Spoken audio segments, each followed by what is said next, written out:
We all want that warm and inviting homeschool. You know what I'm talking about, the kind you see on Instagram or Pinterest. But if you're coming from the public school system, finding that vibe may be a little bit challenging. So I'm here to share with you my 10 tips on how you can create a happy and successful homeschool environment for your family. So let's get into it. But before I forget, I'm Xuan from the Homeschool Front blog, and this is my YouTube channel, Life in the Trenches, where I share all things on how you can have a relaxed homeschool. And this video is actually part of a Secular Homeschool collab hosted by Kaela from OdetoAbode. So if you haven't done so yet, be sure to check out her channel, linked down below, as well as the playlist for back to school, where other homeschool moms share their back to school tips and advice. So the first thing I recommend is to cultivate a dedicated learning space. Now it doesn't have to be, you don't have to recreate a classroom because that would be horrible. Anyone else hate being in a traditional classroom? I couldn't handle it. And when I was a teacher, I actually had couches and floor pillows for my students so that they could be comfy in class. And so don't set up a traditional classroom for your kids. Instead, you know, maybe you want to work at the kitchen table, or maybe you want to work in the living room or the bedroom, or maybe you want a dedicated homeschool room. You don't need a dedicated homeschool room for one. You could use like a cart and have your homeschool supplies there. Or you could just use a cabinet where you just store your homeschool supplies and grab it and take it to, and your kids can take it to wherever they want to work. It's up to you. You can even work outside, who cares? But the idea is to make your homeschool, your home, like a nice cozy place for your kids to learn. And if you need that dedicated space so the kids know this is where learning happens, then then do that. But just know that you want to make it warm and you want to make it comfortable. Maybe string up some lights, maybe have some candles for the kids. We like to work at our kitchen table because it's the brightest room in the house, and I'm already in there cooking and doing other things, so my kids can be in there with me as well, and I can help them in between doing all the mom things. So my second tip is to adopt a routine or a rhythm and not a strict schedule. So when you adopt a homeschool routine or rhythm, you're just kind of going with the flow. Like however your day flows is the way your homeschool is going to play out.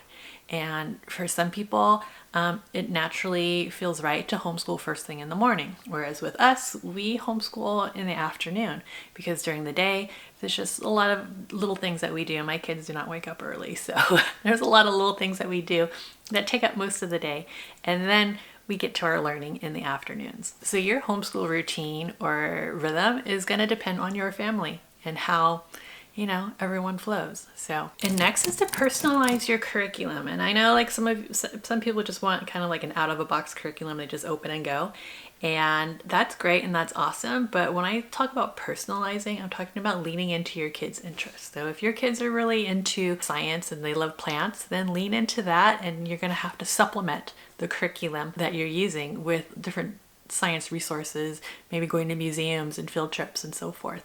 So when you personalize the curriculum, it just makes it feel that much richer compared to just going with what's in the book that you're using or the PDF that you downloaded or whatever it may be. The next tip is to take frequent breaks. So our brains need downtime in order to absorb and process new information. So taking a lot of breaks is essential. So take breaks, numerous breaks throughout the day. Take breaks in between subjects. You don't have to school every day. We school 3 to 4 days a week and then take 3 to 4 days off at a time. Also, we don't school like for a semester or a quarter. Instead, I like to have like little mini homeschool sessions which last from like 6 to 8 weeks, which I find best for my kids. And then we'll take like a 1 or 2 week break and then resume homeschooling again. It just makes it more relaxing and enjoyable, and we're not burnt out. So taking frequent breaks is a top tip that I recommend. And next is to use real life as your classroom. Everything you do for homeschooling doesn't have to come out of a book. Teach your kids life skills, like how to use tools to build something, cooking, grocery shopping, doing laundry, you know, doing all the things that you need to learn in order to be a happy, functioning adult. Teach your kids now so that they already have those skills when they're adults. Teach them about personal finances and budgeting and, you know, how to shop for good deals and so forth. So use real life as your classroom, as well as you don't have to do school indoors. you can be outside too. So you can go and explore and see the world as well. Check out your town and learn about the history of your town by visiting historical sites and museums. Go on field trips, basically. Go on hikes and explore your native flora and fauna. The world is your classroom. There's that popular homeschooling shirt that says, not all classrooms have four walls, and that is spot on. So next is to incorporate physical activity. And if you're into team sports, then have your kids do that. But I'm talking about daily activities that your kids can take into adulthood. They don't have to join a team to do it. So it could be going for a walk, doing yoga, going hiking, just exercising with weights, what have you. But just being active really benefits not just our bodies, but our minds too. And so I really recommend that you incorporate physical activity into your homeschool. Next is to be patient with progress. Now, I know it's easy to get really frustrated with your kids because I get frustrated with them all the time, but each of our kids learn at their own pace and we don't need to be rushing them.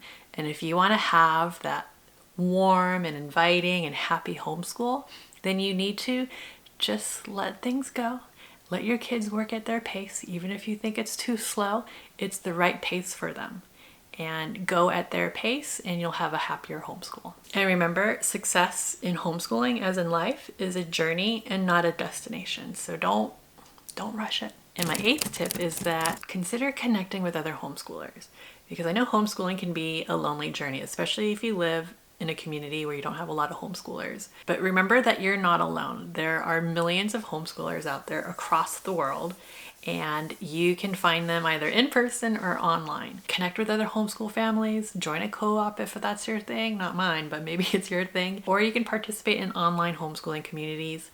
And there's a lot of groups out there that you can find, and hopefully some of them share your values and you can become good friends. But I know it's kind of hard because when you're connecting with other homeschoolers, it's not just you, it's also your kids. It's like dating, right? So you have to get along with the homeschool parents and vibe with them, and then your kids have to get along with their kids, and that's not always the case.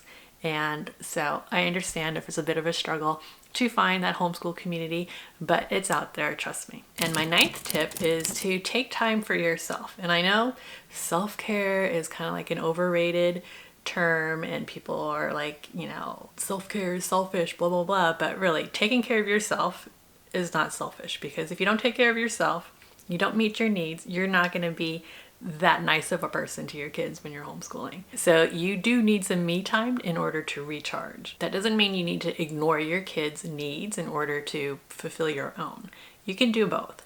Take time to read a book or garden, or you just enjoy a quiet cup of coffee, take a brisk walk. Maybe you need to wake up early to do that, or maybe you have a partner that can hang out with the kids while you do your own thing, or maybe you have a homeschool friend that you can kind of swap childcare, or I guess homeschooling with, so that they can watch your kids while you get some of that me time for you. And also you can find 5 minutes here and there throughout the day to have a little bit of that me time, because your kids will be occupied doing some sort of activity on their own.